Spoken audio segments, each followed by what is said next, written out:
দেখি তো, এবার তুমিও একটু ঘুমাও, আর কষ্ট করা লাগবে না। রোদেলা তড়িঘড়ি করে বলে উঠল। রোদেলা চুপচাপ তাহাসিনের পাশে এসে শুয়ে পড়ে। তাহাসিন এগিয়ে এসে রোদেলার একদম পাশ ঘেঁষে শুয়ে পড়ে। রোদেলা কিছু বলতে যেও বলেনি, কারণ তাহাসিনের এতটা সান্নিধ্যে তার ওতটাও খারাপ লাগেনি, বরং তাহাসিনকে পাশে পেয়ে তার শান্তি লাগছে। তাহসিন 1 সপ্তাহে ছুটি পেয়েছিল। এই ছুটির উসিলায় সে রোদেলাকে নিয়ে নিজের বাসা থেকে ঘুরে এসেছে। ছুটি শেষ হওয়ার ঠিক একদিন আগে তাহসিন রোদেলাকে নিয়ে ফের চট্টগ্রামে ফিরেছে। এরপর থেকে রোদেলা তাহসিন দুজনেই ব্যস্ত হয়ে পড়েছে। রোদেলা রোজ সকালে কলেজে যায়, বাসায় ফিরতে ফিরতে তার দুপুর গড়ায়। অন্যদিকে তাহসিন সকালে চলে যায়, তার ফিরতে ফিরতে রাত হয়। সকালে বের হওয়ার আগে দুইজন হাতে হাতে কাজ করে সকালের নাশতা আর দুপুরের খাবার রান্না করে ফেলে। পড়াশোনা প্লাস সংসার জীবন রোদেলার বেশ ভালোই কাটছে, সাথে তাহসিনের সাথে খুনসুটি। এভাবেই ওদের দিন কাটতে লাগলো। হঠাৎ এক সন্ধ্যায় রোদেলার বেশ গা কাঁপিয়ে জ্বর ওঠে। বাসায় সে একা। এদিকে রোদেলার যদি একবার জ্বর ওঠে তো তার দিন দুনিয়ার কোনো হুঁশ থাকে না। সন্ধ্যার পর থেকে সে বিছানায় শুয়ে আছে আর জ্বরের ঘোরে আবোল তাবোল বকে চলেছে। জ্বরে তার শরীর পুড়ে যাচ্ছে, অথচ পাশে একটা মানুষ অবধি নেই। এমন করেই তার সন্ধ্যা কাটল। রাতও ঘনিয়ে এলো। জ্বরের প্রকোপে দাঁতের সাথে দাঁত শক্ত করে লেগে রইল। হাঁটু গুটিয়ে বুকের সাথে লাগিয়ে এইটুকুনি হয়ে শুয়ে রইল। তাহসিন বাসায় ফিরে রোদেলার এতটা খারাপ অবস্থা দেখে সাথে সাথে ডাক্তার ডাকল। ডাক্তার এসে রোদেলার জ্বর মেপে দেখল অনেক সিরিয়াস অবস্থা। ডাক্তার কিছু ঔষধ লিখে দিল। এরপর তাহসিনকে বলল, মিস্টার তাহসিন, আপনার ওয়াইফের অবস্থা কিন্তু বেগতিক। যে করেই হোক ওনার টেম্পারেচার কমাতে হবে। বুঝতেই তো পারছেন, নয়তো বিপদ হবে।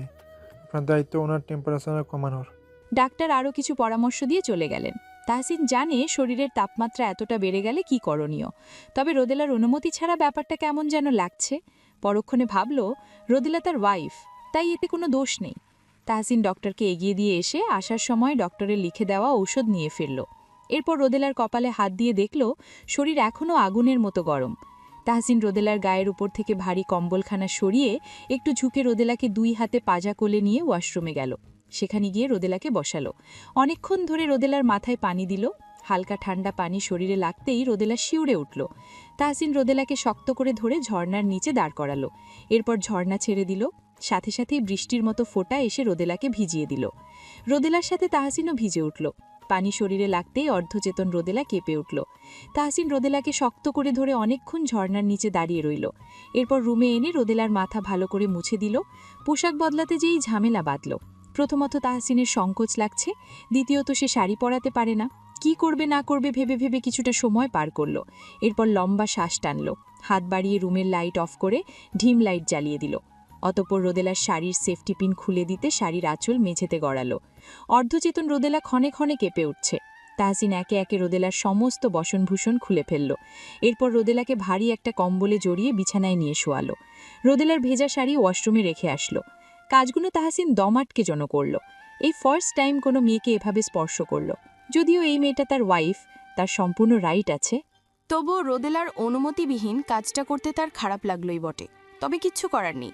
তাহসিন নিজের ভেজা পোশাক বদলে ট্রাউজার আর পাতলা ফিনফিনে একটা টি-শার্ট গায়ে জড়ালো।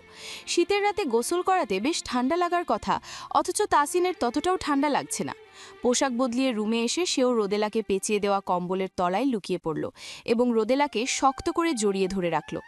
রোদেলার শরীর এখনও অনেক গরম আছে, যা কিনা তাহসিনের কাছে অসহনীয় মনে হচ্ছে। তবুও তাহসিন চুপ করে তার অর্ধাঙ্গিনীকে জড়িয়ে শুয়ে রইল। তখন সকাল 7টা। তাহসিনের ঘুম ভেঙেছে সেই 6টায়। তবে ঘুমিয়েছে বললে ভুল হবে। চোখ লেগে আসলেও কিছুক্ষণ পরপর জেগে চেক করেছে রোদেলার তাপমাত্রা স্বাভাবিকে এসেছে কিনা।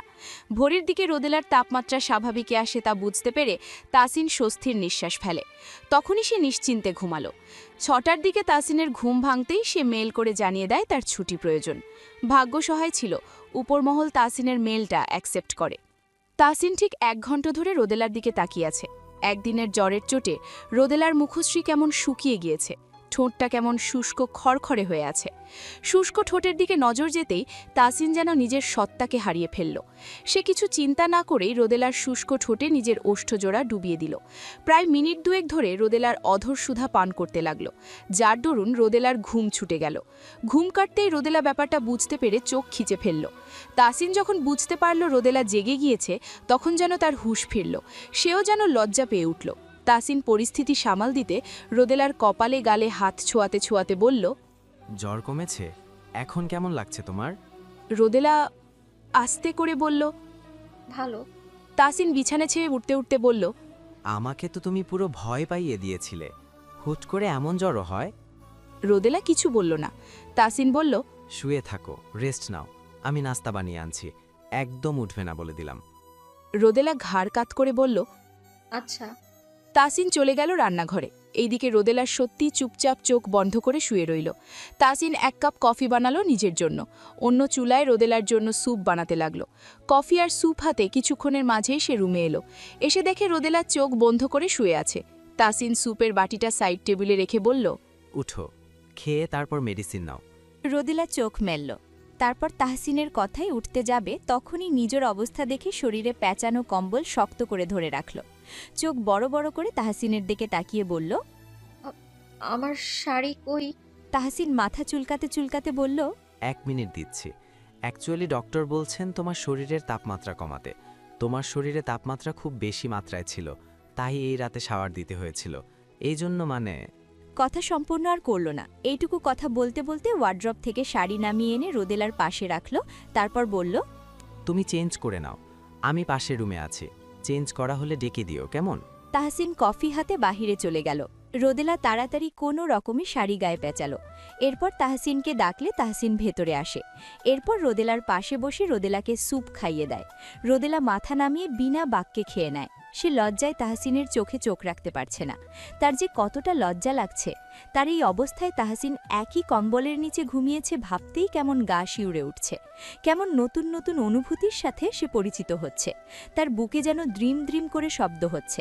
তাহসিন সম্পূর্ণ স্যুপ খাইয়ে দিয়ে এরপর রোদেলাকে ওষুধ খাইয়ে দিল।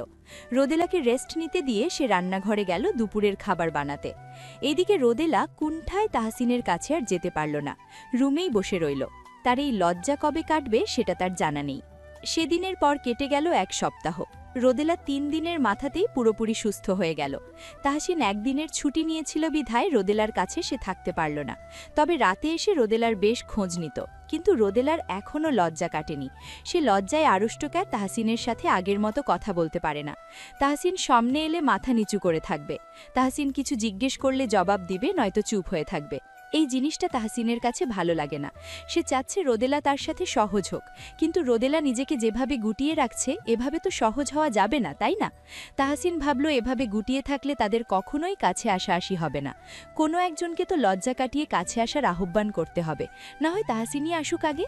এখন মাঘ মাসের প্রায় শেষ ভাগ, শীতকালের প্রায় শেষ সময়। কয়েকদিন পর থেকে ফাল্গুন মাস শুরু হবে। প্রকৃতিতে বসন্ত আসবে, চারদিকে ফুলে ফুলে ভরা থাকবে। প্রকৃতি সাজবে নিজের মতো করে, ভালোবাসার মৌসুম শুরু হবে। আর পয়লা ফাল্গুনেই রোদেলার 18তম জন্মদিন। তাই তাহসিন ভাবল সেদিনই সে তার ভালোবাসার কথাটা রোদেলাকে জানাবে। হাতে আছে আর মাত্র দিন 6। অবশেষে কাঙ্ক্ষিত সেই দিনখানা চলে এলো। গত 6 দিনে রোদেলা আগের থেকে কিছুটা স্বাভাবিক হলো।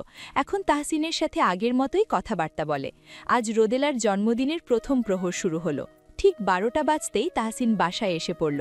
কলিং বেল চাপতেই রোদেলা দরজা খুলে দিল। দরজা খুলতেই তাহসিন সশব্দে বলে উঠল, শুভ জন্মদিন মিসেস মাহমুদ। জন্মদিনের অসংখ্য শুভেচ্ছা জানাই আপনাকে। দীর্ঘ আয়ু নিয়ে বাঁচুন, আনন্দের সাথে বাঁচুন। তাজা লাল গোলাপের বোকেটা রোদেলার দিকে বাড়িয়ে দিল।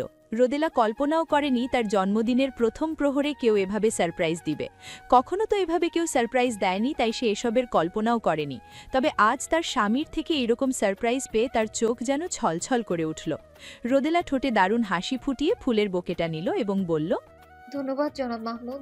তাহসিন হেসে রোদেলার হাতে একটা শাড়ির প্যাকেট ধরিয়ে দিয়ে বলল, নিন ম্যাডাম, জলদি করে তৈরি হয়ে নিন তো, আরেকটু সারপ্রাইজ আছে যে। রোদেলা শাড়ির প্যাকেটটা খুলে দেখল খুব সুন্দর নীল রঙের শাড়ি আছে তাতে। প্যাকেটটা নিয়ে ওয়াশরুমে চলে গেল। রোদেলা যেতেই তাহসিন দ্রুত হাতে ওদের রুমটা সুন্দর করে সাজিয়ে ফেলল। রুম জুড়ে মোমবাতি জ্বালালো, লাভ শেপের রেড কালারের কিছু বেলুন রুম জুড়ে ছড়িয়ে দিল। রুমের আলো বন্ধ করে দিল। রুমে এখন মোমবাতির হলুদাভ আলো জ্বলছে, যা দেখতে এক অন্যরকম সুন্দর লাগছে। কিনে আনা ছোট্ট কেকটুকু টেবিলে রাখল। রোদেলা শাড়ি পরে নিজেকে পরিপাটি করে বেরোলো। আর রুমে আসতেই তার ঠোঁট জোড়া ফাঁকা হয়ে গেল। এইটুকু সময়ের মধ্যে তাহসিন কত সুন্দর করেই না রুমটা সাজালো। তাহসিন রোদেলার দিকে মোহনীয় দৃষ্টিতে তাকিয়ে রইল। সে যেন একটা ঘোরের মধ্যে চলে যাচ্ছে। নিজেকে সামলে রোদেলাকে তাড়া দিল, বলল, এসো জলদি, কেক কাটো। রোদেলা কেক কাটল, তাহসিনকে খাইয়ে দিল। তাহসিনও রোদেলাকে কেক খাইয়ে দিল। এরপর তাহসিন রেস্টুরেন্ট থেকে আনা খাবার প্লেটে বেড়ে রোদেলাকে নিজ হাতে যত্ন করে খাইয়ে দিল, নিজেও খেল। অতঃপর রোদেলার দিকে বড় একটা প্যাকেট বাড়িয়ে দিল, রোদেলার বার্থডে গিফট। রোদেলা প্যাকেটটি খুলে দেখল সেখানে 18খানা উপন্যাসের বই, সাথে 18 মুঠো রং বেরঙের কাচের খাঁজকাটা চুড়ি। তাহসিন জানত রোদেলা বই আর চুড়ি খুবই পছন্দ করে। তাহসিনের আনা সবগুলো বই রোদেলার উইশ লিস্টের। রোদেলা এতটা খুশি হলো যে তার চোখ দিয়ে পানি এসে পড়ল। তাহসিন সযত্নে তা মুছিয়ে দিল।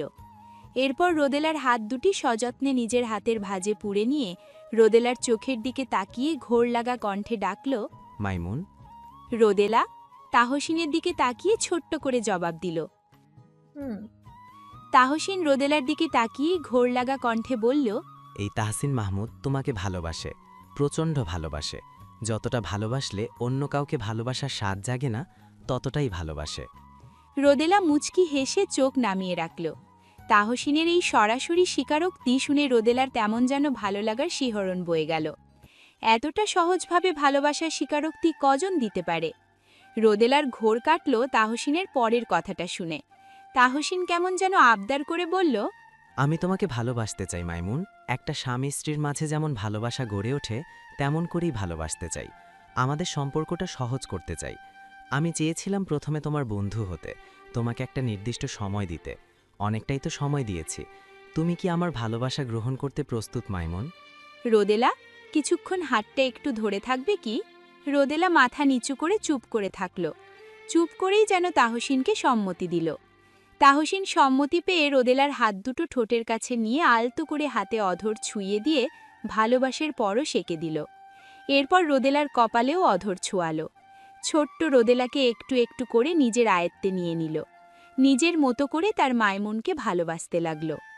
বাহিরে বসন্তের শীতল বাতাস বইছে, কোথা থেকে যেন ফুলের সুবাস আসছে। দূরে কোথাও নামজানা পাখি ডাকছে। বারান্দার ওপাশে পদ্মবিলের উপর চাঁদ আলো ছড়াচ্ছে। চাঁদের আলোয় পদ্মবিলের পানি ঝিলমিল করে উঠছে। এইদিকে চাঁদের আবছা আলো ঘরেও প্রবেশ করছে। ঘরে মোমবাতির হলুদাভ আলো নিভু নিভু জ্বলছে। আর এত সুন্দর একটা রজনীকে সাক্ষী রেখে দুই মানব মানবী নিজেদের ভালোবাসা একে অপরের নামে সঁপে দিচ্ছে। পরের দিন ভোরে আর রোদেলার ঘুম ভাঙল না। রোদেলার ঘুম ভাঙল বেলা করে। পাশ ফিরে জায়গাটি শূন্য দেখল। ঘড়ির কাঁটায় সময় তখন 10টা। ক্লাসে যাওয়ার সময় পেরিয়ে গিয়েছে। এতটা বেলা অবধি সে ঘুমিয়েছে সেটা ভেবেই হতবাক। আফসোস লাগছে, ভোরে ঘুম ভাঙলে তো পাশের জায়গাটি শূন্য না, বরং পূর্ণ পেত। পাশে ফিরেই তখন কাঙ্ক্ষিত মানুষটিকে দেখতে পেত। অবশ্য যা হয় ভালোর জন্যই হয়। মানুষটির সাথে আজ যে দেখা হয়নি একদিকে ভালোই হলো, নয়তো লজ্জায় মানুষটার দিকে চোখ তুলে তাকাতে পারত না। মানুষটা তার লজ্জা বাড়িয়ে দিতে আরও কত কি বলে যেত।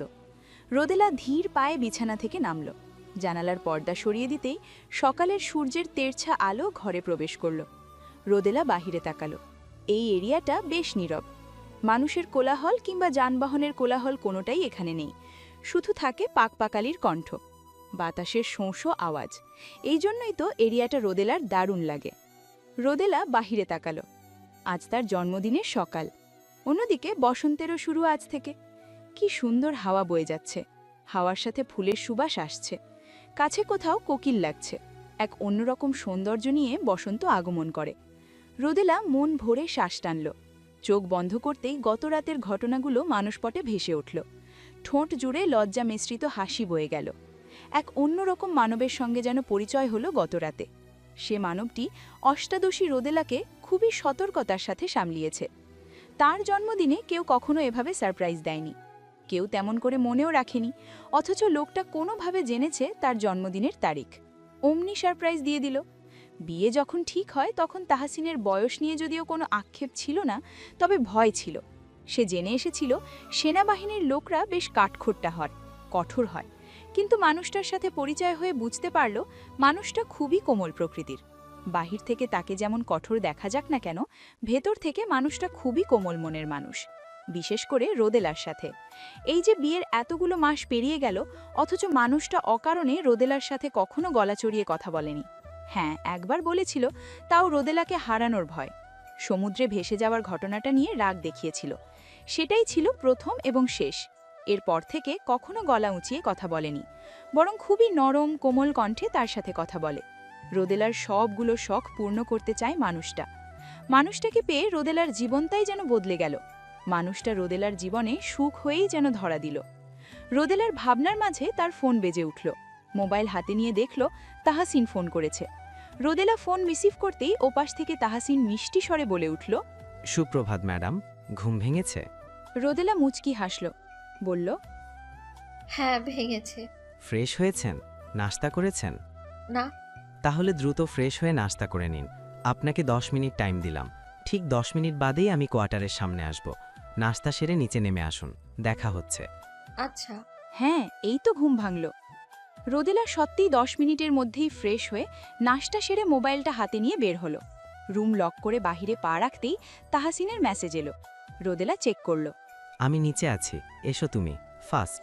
রোদেলা সিঁড়ি ভেঙে দ্রুত নামল। কোয়ার্টার থেকে বের হতেই দেখল সামনে তাহসিন দাঁড়িয়ে আছে। রোদেলাকে দেখে ঠোঁট প্রসন্ন হলো। তাহসিনকে দেখতেই রোদেলাকে লজ্জারা তাদের অদৃশ্য চাদরে মুড়িয়ে নিল।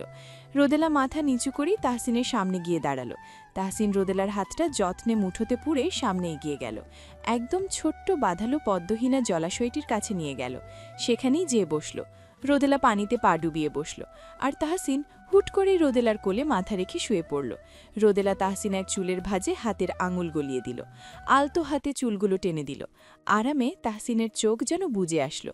তাহসিন চোখ বন্ধ করেই বলল, তুমি যেন আমার এক প্রকার অভ্যেস হয়ে গিয়েছো মাইমুন। এই দেখো না, আজ সকালে তোমাকে ঘুমন্ত অবস্থায় রেখে এলাম, অথচ তোমার কণ্ঠস্বর শুনতে না পেয়ে কাজেও যেন মন বসছিল না। তাই তো কিছুক্ষণের জন্য বিরতি পেতেই তোমার কাছে ছুটে আসলাম মাইমুন। কি করে আমাকে এই মায়ার জালে আটকে ফেললে বলো তো? রোদেলা মৃদু হাসল। তাহসিনের মাথায় হাত বুলিয়ে দিতে দিতেই বলল, আপনিও তো আমাকে মায়ার জালে আবদ্ধ করে নিয়েছেন। নয়তো কেন সারাক্ষণ আপনার কথাই আমার মাথায় ঘুরপাক খায়? বলতে পারবেন মাহমুদ সাহেব? তাহসিন এই পর্যায়ে রোদেলার মুখপানে তাকালো। তারপর বাঁকা হেসে বলল, হতে পারে তুমি আমায় ভালোবাসো, কারণ দেখো আমি তোমায় ভালোবাসি বিধাই আমার এমনটা হয়। যদি তুমি ভালো নাই বা বাসতে, তাহলে এমনটা কি হওয়ার কথা? রোদেলার ডানে বামে মাথা নাড়ল। তাহসিন বলল, তাহলে কি দাঁড়ালো? তুমি আমায় ভালোবাসো, কি বাসো না? রোদেলা চোখ বন্ধ করে নিঃশ্বাস টানল। তারপর চোখ মেলে তাহসিনের দিকে তাকিয়ে বলল, মুখ ফুটে বলতে হবে কেন? আপনি কি বোঝেন না ভালোবাসি কিনা? মাঝে মাঝে ভালোবাসি কথাটা শোনার জন্য সবকিছু বুঝেও না বুঝার মতো করেই থাকতে হয়। কারণ ভালোবাসাটা যেমন সুন্দর, তেমনি ভালোবাসি শব্দটা শোনাও অন্যরকম সুন্দর। রোদেলা বুঝার ভঙ্গিতে মাথা নাড়ল। তাহসিন বলল, আচ্ছা তুমিই বলো, গতরাতে যে আমি ভালোবাসি বলে স্বীকারোক্তি দিলাম, সেটা শুনতে কেমন লেগেছে? এতদিনে নিজে থেকে বুঝে এসেছো আমি তোমাকে ভালোবাসি, আমার প্রতিটি কাজে আমার ভালোবাসা অনুভব করেছো। কিন্তু গতরাতে যখন নিজ মুখে উচ্চারণ করলাম ভালোবাসি, তখন কি তোমার ভালো লাগেনি? রোদেলা বলল, হ্যাঁ, লেগেছে। অনেক সময় আমাদের ধারণা ভুলও হয়ে থাকে। তাই মানুষ যখন নিজ মুখে স্বীকারোক্তি দেয় তখন শিওর হওয়া যায় ধারণা সঠিক না ভুল। স্বীকারোক্তির জন্যই তো নিশ্চিন্তে তাকে নিয়ে স্বপ্ন বোনা যায়, তাই না? এত কিছুই যখন বুঝো, তাহলে এটাও নিশ্চয়ই বুঝতে পারছো আমি এখন তোমার ভালোবাসার স্বীকারোক্তি চাইছি। কি বলবে না ভালোবাসি? রোদেলার হাত থেমে গেল। সে কথা বলতে বলতেই তাহসিনের চুলে হাত বুলিয়ে দিচ্ছিল। তাহসিনের কথা শুনে এখন হাত থেমে গেল। সে চুপ করে রইল। সোজা সাপটা স্বীকারোক্তি দিতে তার লজ্জা লাগছে। কি করবে এখন সে? তার এত দোটানার মাঝেই তাহসিনের বিরতি সময়টুকু শেষ হয়ে গেল। তার এখন ক্যাম্পে যেতে হবে। হাতের ঘড়িটার সময় তো সেটাই জানান দিচ্ছে। তাহসিন উঠে বসল। রোদেলাকে বলল, মাইমুন, ব্রেক টাইম ওভার, যেতে হবে। তুমি কি এখানেই বসে থাকবে নাকি কোয়ার্টারে ফিরবে? এখানে বসে থাকতে চাইলে বসে থাকো। কোয়ার্টারে সারাক্ষণ একা একা থাকতে নিশ্চয়ই ভালো লাগে না, তাই না? রোদেলা এখনও ভেবে যাচ্ছে, যার দরুন সে সম্পূর্ণ অন্যমনস্ক হয়ে আছে। তাহসিনের কথাগুলো তার কর্ণগোচর হয়নি, তাই চুপ করে সে ভাবনায় ব্যস্ত। এইদিকে তাহসিন ভেবেছে রোদেলা হয়তো ইচ্ছে করছে এখানে বসে থাকতে, তাই তাহসিন বলল, ঠিক আছে, বসে থাকো, কিন্তু সাবধানে, হ্যাঁ? প্রয়োজনে ওই তো কৃষ্ণচূড়া গাছের ছায়ায় বসে থাকতে পারো। বেশিক্ষণ থেকো না, আসছি আমি। তাহসিন হাঁটা দিল। এইদিকে রোদেলা সিদ্ধান্ত নিয়ে ফেলল। এবার তার ধ্যানভঙ্গ হলো। সামনে তাকিয়ে দেখতে পেল তাহসিন চলে যাচ্ছে। রোদেলা পিছু থেকে তাহসিনকে ডেকে উঠল। শুনছেন?